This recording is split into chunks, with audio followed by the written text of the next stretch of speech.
Eu vou ler, vocês me acompanhem. A partir do verso 4, fala assim: Ouve Israel, o Senhor nosso Deus é o único Senhor.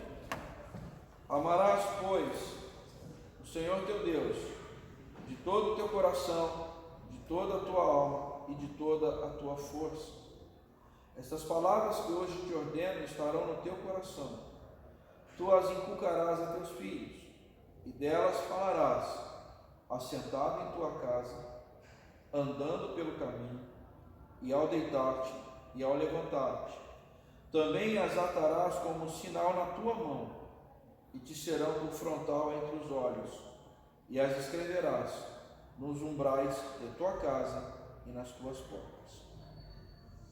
Vamos orar, irmãos e irmãs, mais uma vez. Obrigado, Pai, por essa manhã. Te agradecemos e te pedimos que o teu Espírito Santo nos conduza dentro daquilo que é o teu propósito. Em nome de Jesus. Amém e amém. Gente, vamos por partes. Da onde vem essa ideia de prática? Eu vou colocar em aspas, de prática devocional. Na verdade, isso é uma ideia muito antiga que já vem desde o judaísmo. Desde o judaísmo. Isso é muito antigo. Isso que nós acabamos de ler, esse texto que nós acabamos de ler, é uma oração que até hoje os judeus recitam ao amanhecer, na primeira oportunidade, e ao entardecer, ao anoitecer. É a oração que eles chamam de Shema. Então, todos os dias. Originalmente a oração era apenas esse trecho. Hoje, atualmente, nos dias de hoje, os judeus eles usam esse trecho, usam um trecho muito similar que ainda está em Deuteronômio no capítulo 11 e ainda mais um trechinho pequeno de Números. Mas a oração, essa Shema, é uma prática que o judeu já tem desde tempos imemoriais. Isso para eles lembra vamos dizer assim, a fé que eles vivem. Então, pegue, por exemplo, alguns trechos dessa oração, desse texto que nós lemos, e começa a primeira parte aí, ouve, ó Israel, o Senhor vosso Deus é o único Senhor, amarás o Senhor teu Deus, de todo o teu coração, de toda a tua alma, e de toda a tua força. Só que isso, só isso, aqui já remete o leitor a duas coisas. Primeiro, ao Deus único. Ou seja, eu não posso ter olhar para outro tipo de divindade. Aqui, interessante, gente, é só para você ter uma noção. Por baixo da palavra aqui, essa palavra Senhor, Deus, tal, existe uma expressão que é o Elohim, uma expressão hebraica que quando você quer mencionar Deus, deuses ou qualquer divindade no Antigo Testamento, você vai encontrar a expressão Elohim. Quando você quer mencionar a palavra, a expressão referente ao Senhor, aí vem Elohim Adonai. Aqui a gente está falando do Elohim Adonai.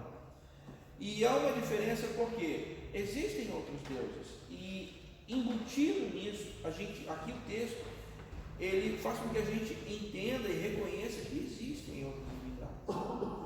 Isso é uma coisa que a gente tem que tomar, tem que estar bem claro na nossa cabeça. Existem. A gente não pode dizer, mas não existem. Porque se não existisse, por exemplo, naquele trecho quando Elias e os profetas de Baal, eram 400 profetas, certo? Você acha mesmo que se os caras não acreditassem que Baal fosse capaz de descer fogo sobre a oferta no altar, eles iam entrar nessa? Acho que não. Eles iam entrar naquela disputa, porque a disputa era essa: vamos orar, a divindade que fizeram baixar fogo do céu e ganha. Se eles não acreditassem que a divindade deles fosse capaz de fazer isso, é porque se eles acreditavam, é porque provavelmente isso acontecia. Assim como, por exemplo, vocês lembram daquele trecho, quando Moisés tem o cajado, vai a Faraó, joga o cajado se transforma em serpente. O que os encantadores fizeram? A mesma coisa. Você está entendendo? Então, assim, a gente não pode ser inocente em achar que, não tem, tem. Se não tivesse, tanta gente que a gente conhece, umbandista, tá? E assim, nenhuma. Eu acho que é assim, Marcos, se existe o verdadeiro, existe o falso. Isso, Assim, é isso mesmo, Rejane, eu acho que é por aí. É todas as áreas, né? Vocês estão entendendo? Isso é importante que a gente bata, e esse trecho já diz isso por dentro do texto. Ouve, ó Israel, o Senhor, né, aí o Elohim é o único Senhor, ou seja, tem outros aí, mas é esse, já dizendo ao povo, olhe para o Senhor. Há uma coisa muito interessante com relação a esse olhar para o Senhor, quando o povo, sob o comando de Josué, estava indo para adentrar a terra prometida, Canaã, tinha o rio Jordão antes, e eles tinham que atravessar. O trecho lá de Josué, lá você vai encontrar esse capítulo 1, 2 ou 3, diz que a ordem era que primeiro o povo se afastasse e olhasse a distância, mas eles olhassem para quem? Olhassem para a arca, porque a arca era o lugar onde eles olhando, eles sabiam que tinham que. Isso denota uma ideia de que nós precisamos sempre olhar para a presença do Senhor. Quando a Shema, a oração do judeu, ao amanhecer, começa dizendo, ouve, ó Israel, o Senhor, nosso Deus, é o único Senhor, está apontando para isso. Há um Deus e a gente precisa olhar para Ele. Logo de manhã. Aí vem o resto. Veja, a primeira frase já é uma reflexão para o dia inteiro. E a segunda frase, amarás o Senhor teu Deus com todo o coração, com toda a tua alma, com toda a tua força. E aqui há uma questão complicadíssima que eu penso, que é a questão de todo o coração. Porque do coração, segundo o provérbio, segundo a sabedoria judaica, é do coração que Jesus disse isso, inclusive, que não é o que entra, mas o que sai. Porque a pessoa vai falar o que, e à medida que ela fala, ela expõe e se contamina. Percebe? Então, gente, essa questão do coração, amarás o Senhor teu Deus de todo o coração, olha, o centro daquilo que você, o centro das suas emoções, aquilo que você precisa guardar, está no coração. Então, não plante dentro dele algo que aqui no concreto, na concretude, não vai poder ser semeado. É por isso que quando Jesus, lá no Sermão do Monte, ele começa dizendo, lá no capítulo 5, 5 e 6, ouviste o que foi dito aos antigos? Ele está se referindo à fala de Moisés e à fala dos sábios da tradição oral. Não adulterarás. Eu, porém, vos digo. Aí Jesus ele vai mais fundo. Qualquer que olhar, não foi concretizado aqui, mas o camarada olhou e de repente plantou lá dentro. Qualquer que olhar no seu coração já adulterou com ela. Ou então, não matarás. Esse trecho é um trecho pesado. Por quê? Na Torá, o não matarás era a concretude. Na interpretação de Jesus, o não matarás é algo que você planta dentro de você e que você lá dentro já se contaminou. Isso tudo está no começo da oração. Então, voltando à ideia, os judeus eles faziam isso e fazem até hoje. a Shema, por exemplo, ao amanhecer e ao anoitecer. Mas havia outras práticas. Essa da leitura é algo que eu e você podemos fazer. E a gente precisa levar isso adiante com os nossos filhos, filhas, sobrinhos, sobrinhas, netos, netas. Isso vai depender muito de nós, da nossa constância. Olhe para o mesmo texto aqui que nós lemos, no versículo 7.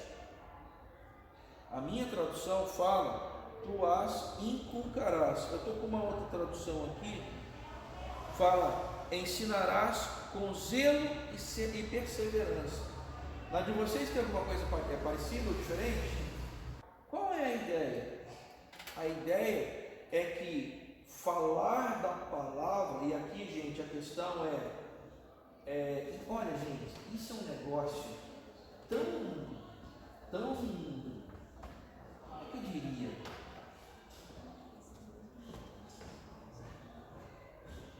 É tão judaico isso, mas que a gente às vezes esquece, porque eu não sei, você já deve ter ouvido essa história, né? O Antigo Testamento, o negócio é o Novo Testamento. Eu sou verdade, eu gosto só de ler o E aí, o pessoal, às vezes, por conta de uma ojeriza de judeu, tudo que é judaico, é fariseu, é isso e aquilo, o cara abandona o Antigo Testamento. Quando, na verdade, o que a gente precisa lembrar é que se não houvesse Antigo Testamento, nós teríamos muitas lacunas no Novo Testamento. Inclusive, gente, há uma questão que a gente não pode esquecer.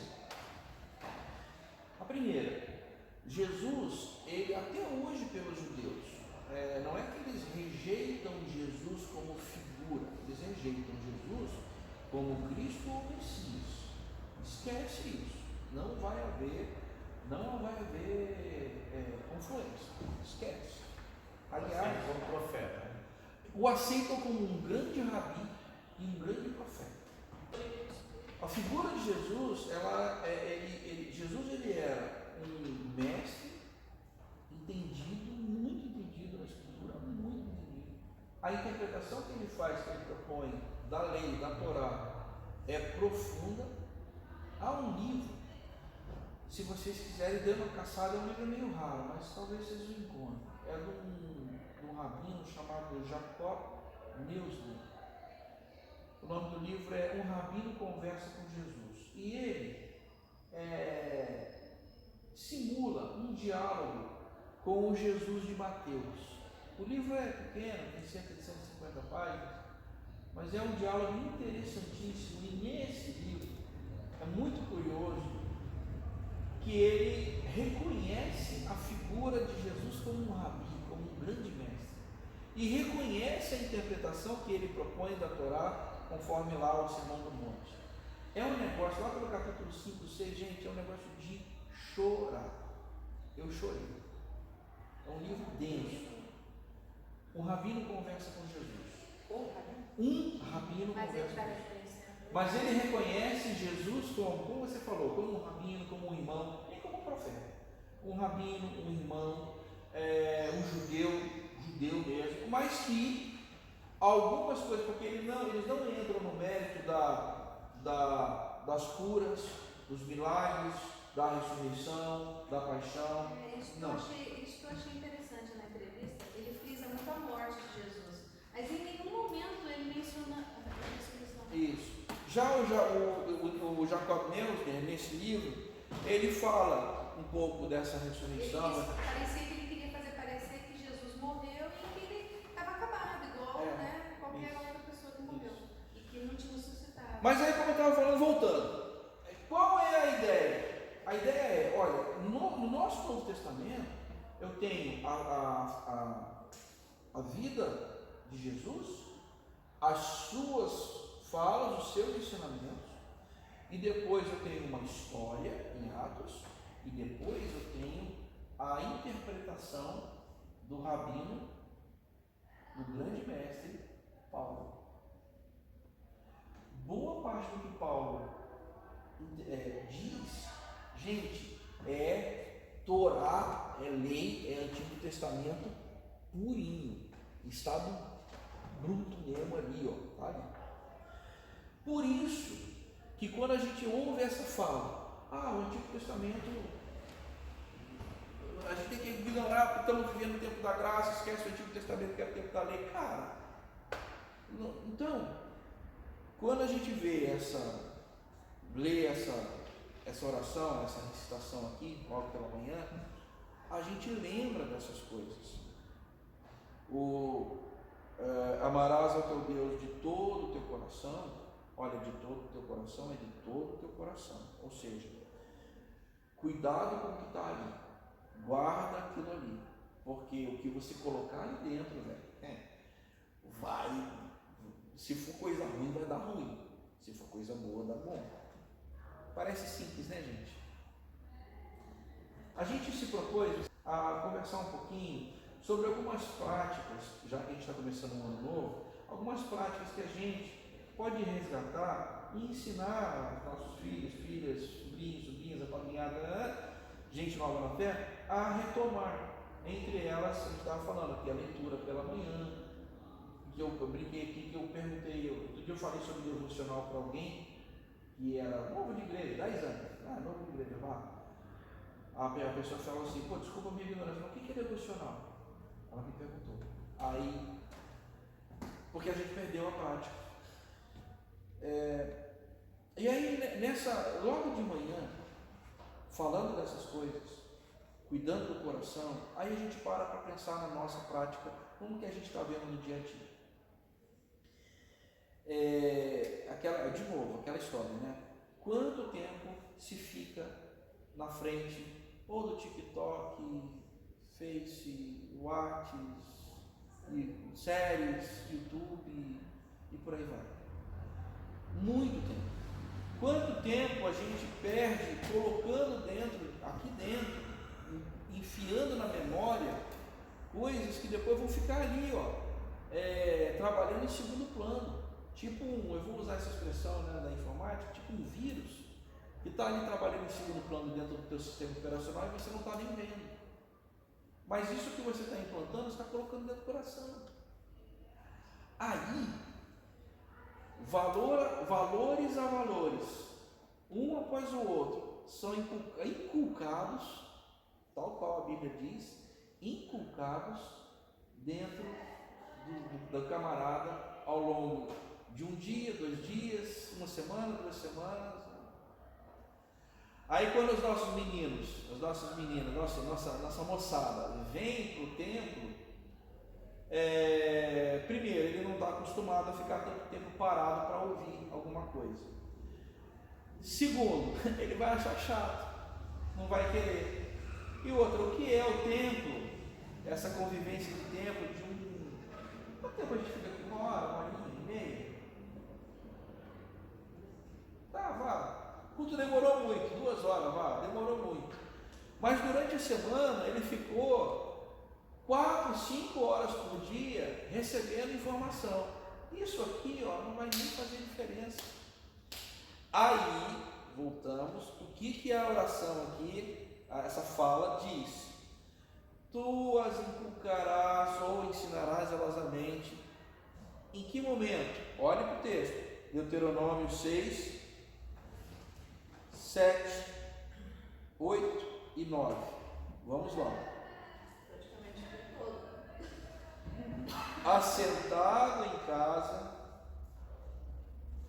andando pelo caminho, ao deitar-te, ao levantar-te, ao deitar-te, ao levantar-te aqui, a ideia da Shema, né, a oração sendo recitada pela manhã e à noite. Atarás como sinal na mão, frontal nos olhos, escreverás nos umbrais de tua casa e nas tuas portas. Em todo o momento, em todo instante. Por isso, como a gente pode começar? Gente, vamos começar com o basicão. Vamos tentar trazer para nós, começar em nós, a prática da devocional. A devocional é simplesmente você parar um tempinho do teu dia, separa um tempinho, nem que seja no banheiro, porque é o único lugar que eu tenho, longe das crianças, ou que ninguém vai encher o saco, é no banheiro, eu vou ter 10, 15 minutos que ninguém vai lembrar. Serão os seus 10, 15 minutos. Antes disso, porque 10, 15 minutos pela manhã, e aí ninguém vai perguntar se você está fazendo o número 1 ou o número 2. Ou 10, 15 minutos no final do dia, já deu. Isso que nós estamos falando é algo que faz parte do texto. O texto já está dizendo que, primeiro, você vai inculcar ou ensinar zelosamente em que momentos, e aqui ele já diz: assentado, andando, indo, voltando, tá? Ou seja, é o que, viu, Danilo? É o que o Ezequiel está falando, que é isso mesmo. Ou o que você está falando, né, Jane? É a prioridade. Se eu tenho um tempo para colocar na caixinha todas as coisas que eu preciso fazer ao longo do dia, eu preciso colocar uma caixinha, ou 2, ou 3, para isso também. Da onde vocês acham que a gente vai falar, de repente, você já deve ter ouvido falar, da secularização. O que é a secularização? O que está acontecendo na Europa hoje? As igrejas protestantes históricas estão morrendo, porque elas estão secularizadas. As pessoas elas vão deixando. Quando viu, já foi, acabou. Porque a prática diária, a prática cotidiana, ela foi sendo deixada. Chega uma hora, não faz mais sentido. E aí, foi-se. Mas isso não começa de uma hora para outra. Isso é diário. Assim como eu brinquei com vocês que eu vou andar no varal, foi a primeira semana do ano. Consegui andar no varal 2 vezes. Mas aí agora nessa próxima 73. Você está entendendo? Porque o outro dia, você acordou um pouquinho mais tarde, não deu tempo que tinha que sair. Aí o outro dia chegou a visita, e aí fica chato. Mas você está entendendo que isso é algo que tem que ser posto dentro de uma caixinha, dentro do nosso horário, que é a tal da disciplina, que Provérbios, o livro de Provérbios, fala demais. A ideia de disciplina, e é muito interessante isso, gente. Vocês sabem, a Bíblia ela foi vertida para o grego, ao Antigo Testamento, numa versão que eles chamam de Septuaginta. E a versão do grego, quando traduz a palavra disciplina, ela traduz por uma palavra chamada paideia. É muito interessante isso. Paideia, para o grego, era a cultura no sentido amplo, mas era aprender como isso funciona para que você se porte como ela determina. Então a disciplina é isso. E aí todas as vezes que a palavra disciplina aparece, a Septuaginta traduz por paideia, ou seja, aprender a cultura. Disciplina. A disciplina é uma coisa muito difícil da gente adquirir, né? É verdade. Ficar lutando para ter disciplina. Exato. Qualquer coisa da sua vida, né? Você vai fazer uma dieta, você tem que ter disciplina. Você vai fazer um estudo, você tem que ter disciplina para estudar. Então isso é uma coisa que a gente, se nós pudermos, coloquemos isso dentro da nossa agenda, todos os dias. E o judeu até hoje, ele usa esse texto que nós lemos numa recitação como oração, ao amanhecer e ao anoitecer.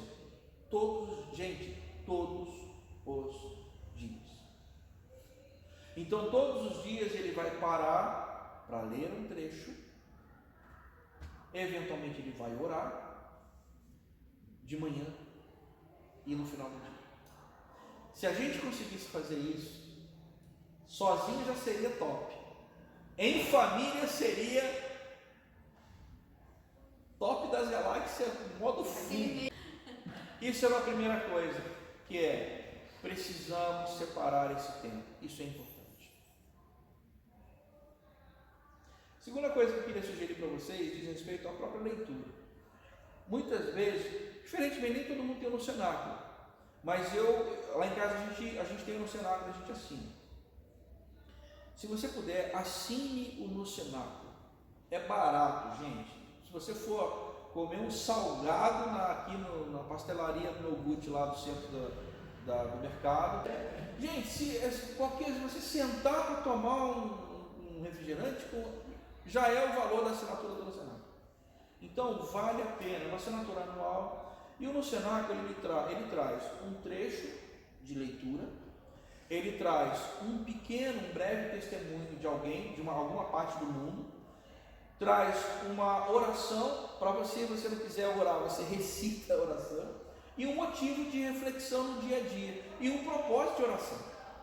Então, o No Cenáculo ele é bom porque a gente, é simples, você consegue ler em qualquer lugar, e aí você já tem contato com o texto. Vai que aquele texto te chama a atenção por algum motivo, aí você já pega a Bíblia em outro momento, aquele texto eu quero ler legalzinho. Isso é uma forma de você ter contato. Caso você não tenha um cenáculo, eu te dou 2 sugestões. A primeira chama-se Livro de Provérbios. Provérbios tem quantos capítulos? 31. Um para cada dia do mês. É claro que cada capítulo de Provérbios você vai ter lá praticamente mais de 25 versículos, 30 e poucos versículos. É grande. Eu digo grande porque não dá. Se você pegar um capítulo inteiro de Provérbios para ler, você vai ter tanta coisa para ficar ali mastigando que não dá mesmo, não dá. Mas pegue um capítulo de Provérbios e leia. Eu garanto a você que 1, 2, talvez 3 versículos vão te chamar a atenção. Mergulha naquele versículo ao longo do dia, pensando. O Marcos, sim, você viu na pandemia que em Provérbios já está, né? Aqui é abraçar certo, ele afastar se abraçar certo. Eclesiastes 3, é verdade. Não, sim, Eclesiastes 3, mas é verdade.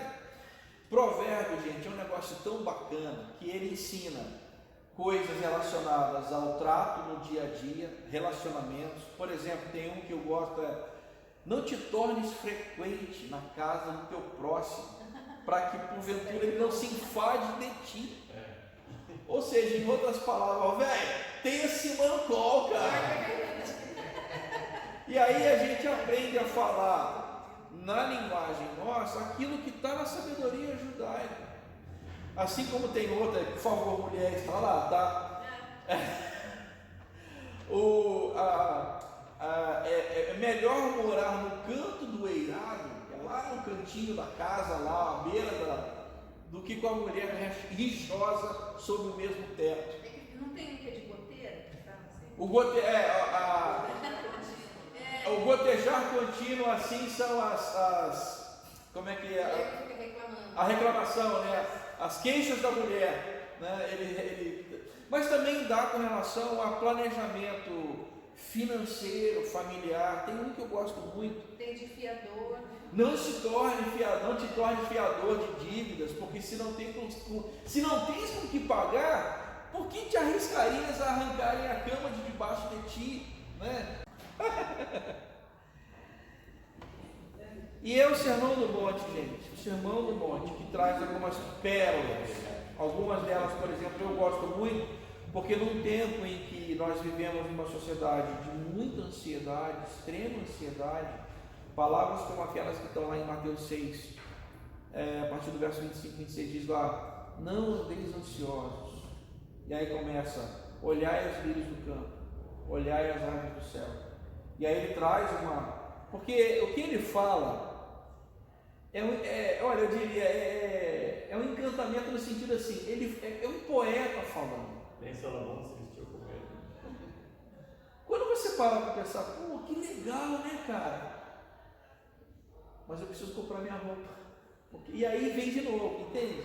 Mas falar isso para uma multidão sem perspectiva, em dia de semana, numa Palestina do século I, o cara era corajoso e o interessante é que por isso que você vê nos evangelhos a questão da multiplicação dos pães e peixes. Quando André e Filipe, olha, tem muita gente, e Jesus pergunta: não, dá-lhes vós mesmo. Despede a multidão, porque eles vão nas aldeias próximas, vão lá procurar alguma coisa para comer. Não, dá eles vós mesmo de comer. Mas como? Que piada é essa? Tem muita gente aqui. Eu não sei se você já reparou, a gente só fala que é um milagre.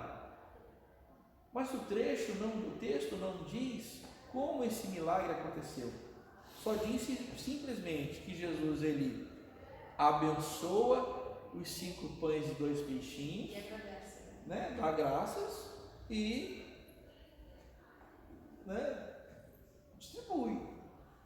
Aí, se realmente a cada vez que eles punham a mão lá brotava mais peixe, acho se que é igual a da botija, né? isso o oleiro, se era isso, ou se de repente tinha gente lá com um monte de lanche malocado, né? Gente, Eu acho que não apareceu magicamente, né, pai? ninguém imagina, ninguém sabe. Mas o fato é que aquilo aconteceu.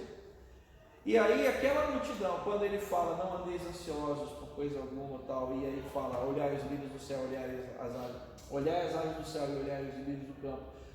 E de repente o pessoal já estava acostumado, opa, hoje vai ter peixe, hoje vai ter pão. Entende? Então, eu não sei, mas aquela palavra, para os nossos dias hoje, é uma palavra que cai como um bálsamo para muita gente. Que é uma palavra que acalma o coração. Porque, gente, boa parte das nossas ansiedades, elas estão postas sobre, eu vou usar essa expressão, falácias. O que é uma falácia? É algo que parece que é real, mas quando você vê, dispersou. O que normalmente nos aperta o peito? Nos aperta o peito algo que ainda sequer aconteceu. Se algo não aconteceu, aquele algo ainda não existe. Existe aonde? Apenas aonde? Lembra da oração no começo do dia? O coração, guarda o coração. Aí a gente tem que aprender a guardar o nosso coração, a blindar o nosso coração. Tem um negócio, Regiane, muito legal, que eu ouvi um rabino dizer, ele diz assim, é pôr uma cerca ao redor da Torá quando ele fala sobre o coração. A Torá diz para guardar o coração. Ora, se eu sei, agora tem para ir. Ora, se eu sei que algo pode arruinar o meu coração, eu ponho uma cerca ao redor. E esse fato da gente, por isso que a ansiedade é algo que a gente não pôs, nós não pusemos cercas, ele já entrou, e aí você fica preocupado, será que isso, será que aquilo, será que isso aqui, será que aquilo? Estudos de ansiedade falam que mais ou menos 90% daquilo que a gente fica ansioso nunca acontece, nunca vai acontecer. Mas a gente fica fantasiando nas cabeças, isso, aquilo. Mas diz que 90% nunca acontecerá, mas você está lá sofrendo com a situação. Por Então, isso que a gente tem que pensar, né? É algo que a gente. Pode não acontecer. Exato, gente, e olha, isso é uma coisa que quando eu, pela manhã, começo a minha devocional, ouve, ó Israel, Senhor nosso Deus, o nosso único Deus, amarás o Senhor teu Deus todo o coração. De manhã, e você já fez a sua oração, ao longo do dia você vai ler, ou no cenáculo, ou provérbios, ou sermão.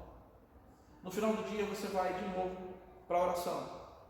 Ouve, Israel, você vai começar a ocupar a tua cabeça com coisas que valham a pena.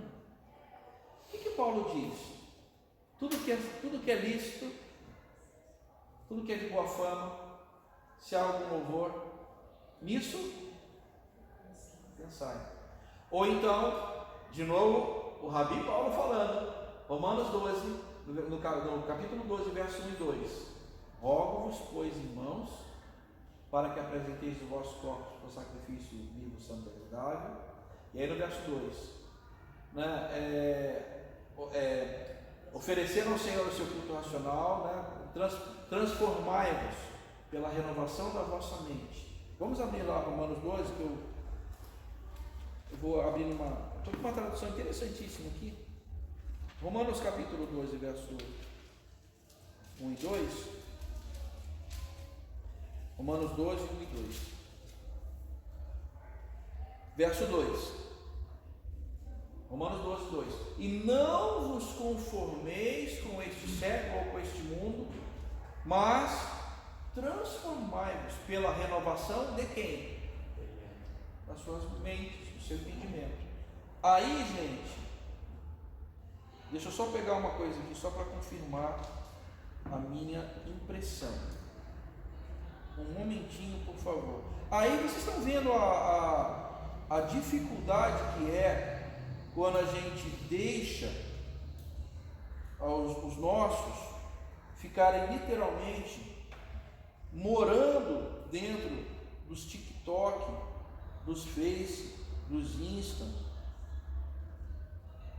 da vida, renovando a maneira de pensar. Sabe qual é a palavra que está por baixo, gente? Que é muito, olha que legal. Por baixo desse renovando é a mesma raiz de metamorfose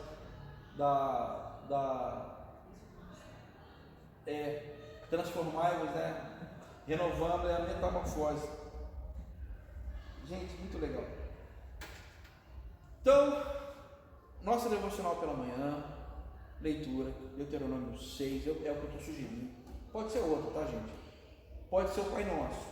Só que o Pai Nosso, assim como a gente já fez, nós temos um estudo sobre o Pai Nosso num dos vídeos da escola dominical. Nós temos uma série, você entra na igreja, aqui no YouTube da igreja, e tem lá uma série somente sobre o Pai Nosso.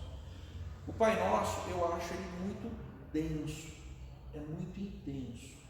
Não é só recitar o Pai Nosso, é o que por trás de cada frase tem. Tanto que nós temos uma série só sobre o Pai Nosso. Então, se quiser, assiste lá a série. Aí, beleza, fizemos a nossa devocional, já tivemos um contato ali cerca de 10, 15 minutos pela manhã. Ao longo do dia você vai ler ou Provérbios, ou no cenário, ou Provérbios, ou Sermão do Monte. No final do dia, o que você vai ler? Vai ler de novo essa oração que a gente viu aqui, Deuteronômio 6. Ou o Pai Nosso, certo?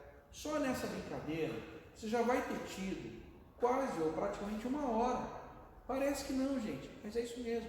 Quase uma hora de contato com o texto, com a oração. E, eventualmente, se você quiser fazer isso em família, viu, Danilo? O Abner é ligado no 320.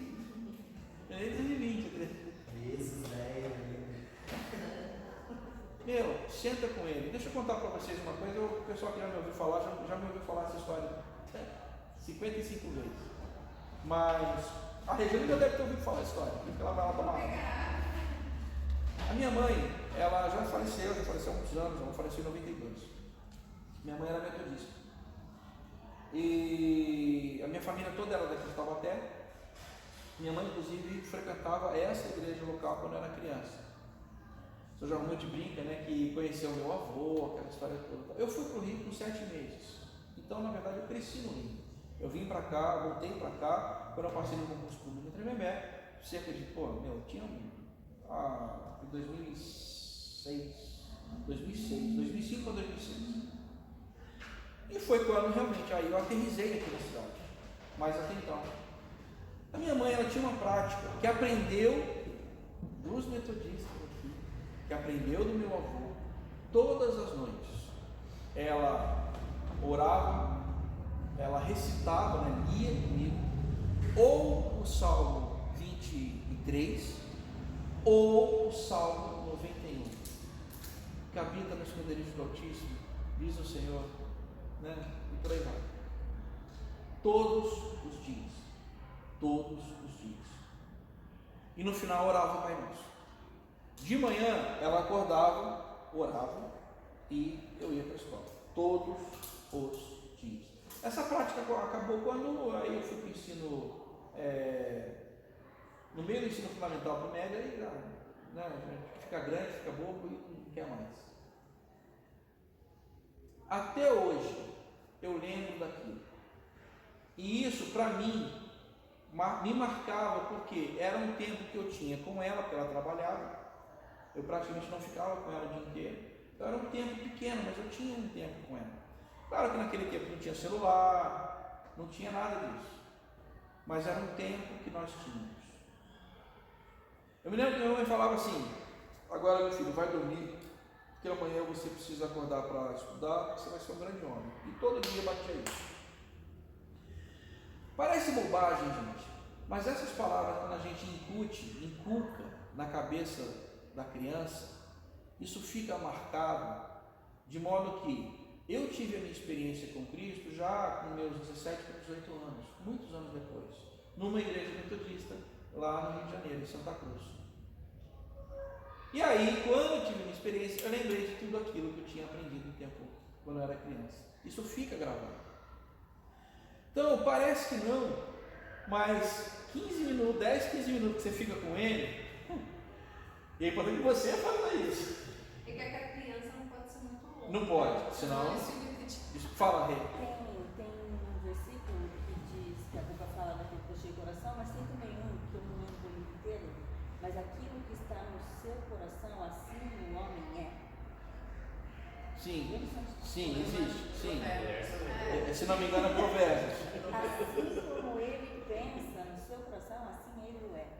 Eu acho assim muito intenso isso. É isso mesmo.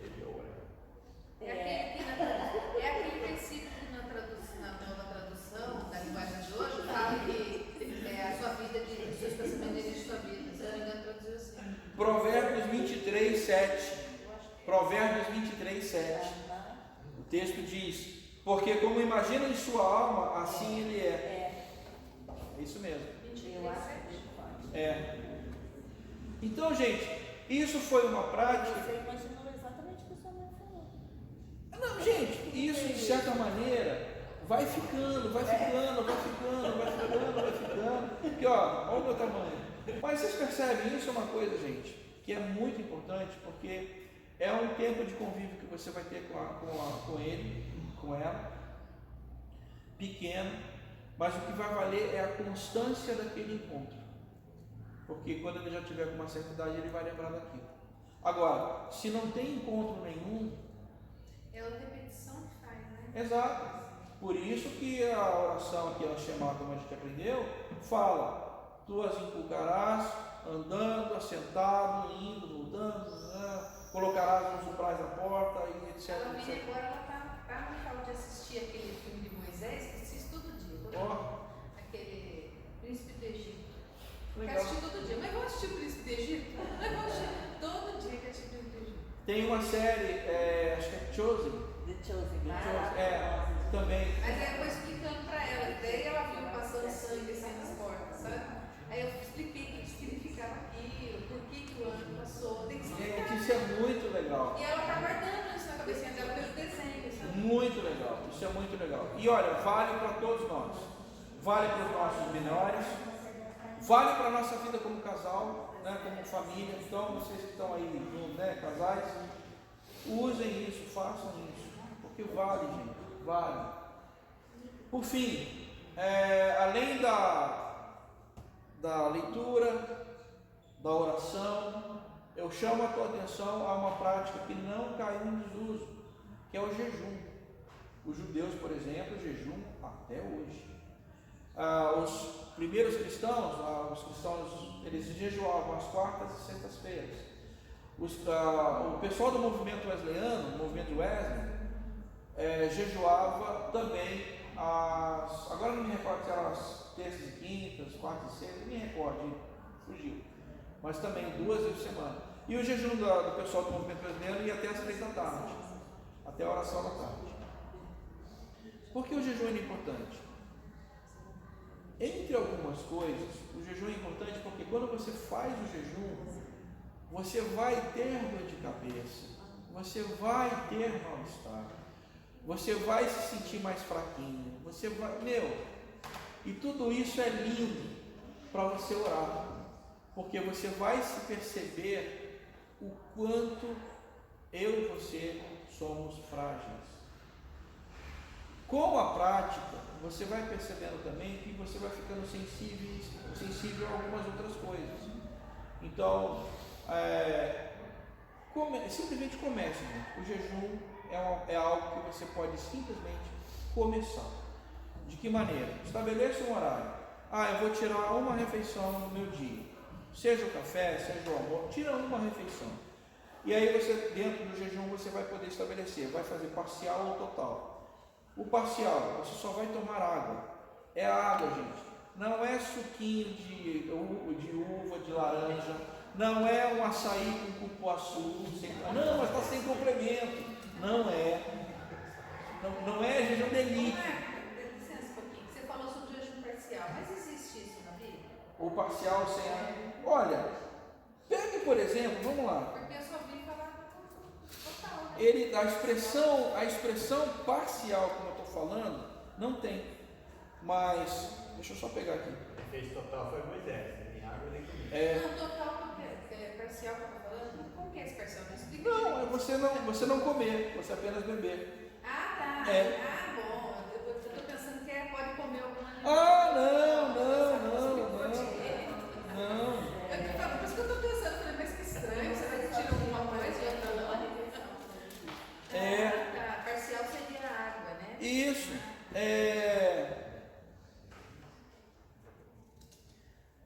Abre comigo, por favor. Deixa eu pegar aqui se foi Mateus ou Lucas. Eu vou abrir em Mateus, tá? Mateus capítulo 4.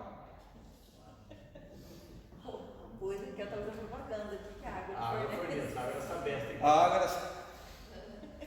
4:2. Ele teve o quê? Fome. Mas só depois de 40 dias. 40 dias. O texto fala teve fome. A gente tem fome depois de 4 horas. Não, 4 horas. É, 4 minutos. Só 4 horas de comer. Ou você tem fome? 40 minutos eu para tava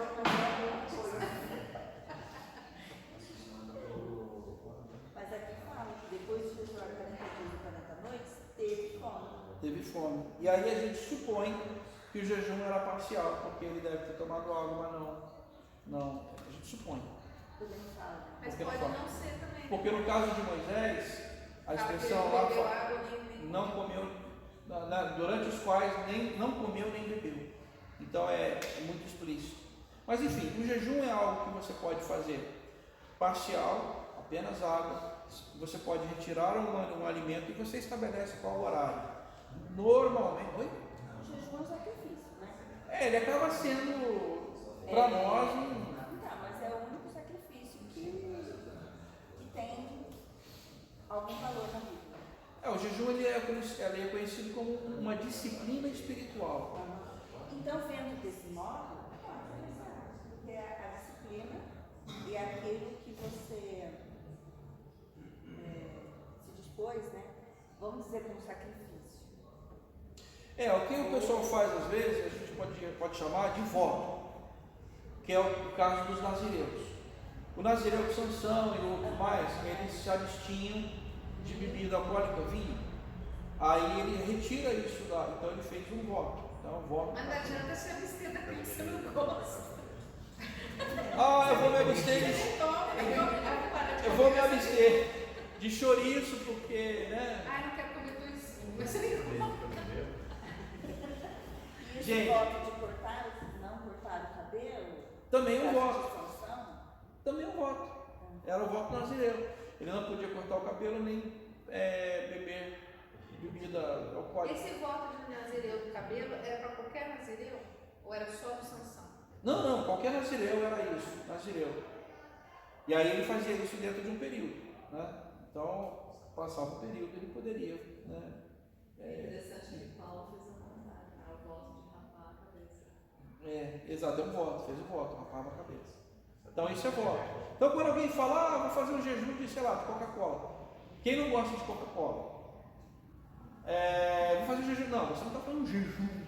Está fazendo um voto. até porque Eu também acho desse jeito. Quem? Aí o jejum pode ser parcial ou total. O total você não come e você não bebe. Estabelece um horário. O pessoal do movimento wesleyano fazia, aí da igreja primitiva, fazia até as 15 horas, até as 3 horas da tarde. Agora, fica a seu critério. Você pode fazer pela manhã, você pode retirar uma refeição, você pode não jantar. Mas, Marco, nesse período do jejum, a pessoa deve ficar o tempo inteiro concentrada em fazer orações, em estar em conexão com o Senhor, lendo e orando, ou ela vai ficar fazendo tudo qualquer coisa, menos conectar com o Senhor? Então, aí que é Porque, sei lá, o ideal seria que a gente parasse. Esse seria o ideal. Mas esse não é o real, porque eu li um relato, que agora não me recordo exatamente onde está, o endereço, mas que os soldados romanos que se convertiam ao cristianismo, eles jejuavam. E aí, assim, como eles não tinham período de folga, eles jejuavam, e o soldo em refeição que eles recebiam, eles doavam à comunidade. Então, tipo, tenho direito ao almoço, eu vou jejuar, e esse almoço que eu vou receber, eu vou doar para a comunidade lá. Então, e assim, com isso, eles não deixavam as suas atividades, estavam em jejum, certo? Jesus também jejuava em meio às atividades, entende? Então, enfim, isso é uma coisa de cada um. O ideal realmente é a gente parar e fazer o jejum. Quem sabe a gente pode fazer um. é que eu estou falando isso porque assim, às vezes a pessoa faz 24 horas, mas aí fica fazendo um monte de coisa. Assistindo Conecta TikTok. com Deus, entendeu? Aí vou ficar aqui no Facebook fazendo jejum, deixa eu estar nada, entendeu? Tipo assim, eu acho que é melhor pegar menos horas e ter aquele tempo com o Senhor dedicado do que ter muitas horas e ficar fazendo muita coisa. Exemplo disso é o jejum que nós estamos fazendo agora, até o dia 12. Que a ideia é: você faz um jejum a partir das 18 horas, é claro, vai acabar retirando a refeição da noite e provavelmente você vai ficar sem o café da manhã, isso vai almoçar, mas até às 10 da manhã. É um tempo para a gente, literalmente, porque a gente vai estar em casa, parar para orar, se dedicar, pensar, enfim, Tem que ter refletir. um propósito. Exato. Senão você só fica sem comer. Sim, estou Mas é fazendo, complicado para quem trabalha até às 6 começar o jejum às 6. Você já está de jejum, na verdade, nem na hora do almoço. Você vai para casa. Mas vai ser complicado, não, né? Vai ser um sacrifício. É porque senão não fica sacrifício, né? A ideia, gente, do jejum é o texto sugerido pela Daísa, foi o de Joel, né? Conclamar em jejum e tudo mais, mas a ideia bacana do jejum é aquela que está em Isaías, no capítulo 58, deixa eu só abrir aqui, 58, a partir do verso 3. Aí, o Regiane, verso 4 fala o que você está sugerindo aí, ó. Eis que jejuais para contendas, rixas, feridas, com iníquo. Seria este o jejum que escolhi? Verso 5. Aí ele vai dizer: não, o jejum que eu escolhi é outro. Verso 6. Que solte a ligadura da impiedade, desfaça a atadura da servidão, deixe livre o oprimido, despedaça do jugo, e por aí vai. Então, a ideia do jejum é essa ideia que eu presente em Isaías 51. Beleza? Então, gente, basicamente é isso. É o basicão. Eu sugiro, se você puder, compre, é barato. Existe um livrinho, Richard Foster, chamado Celebração da Disciplina. É bem fininho e ele vai falar das disciplinas espirituais. Vai falar dessa que eu falei aqui e mais um monte, tá bom? Richard Foster, Celebração da Disciplina. Esse é muito bacana, tá bom?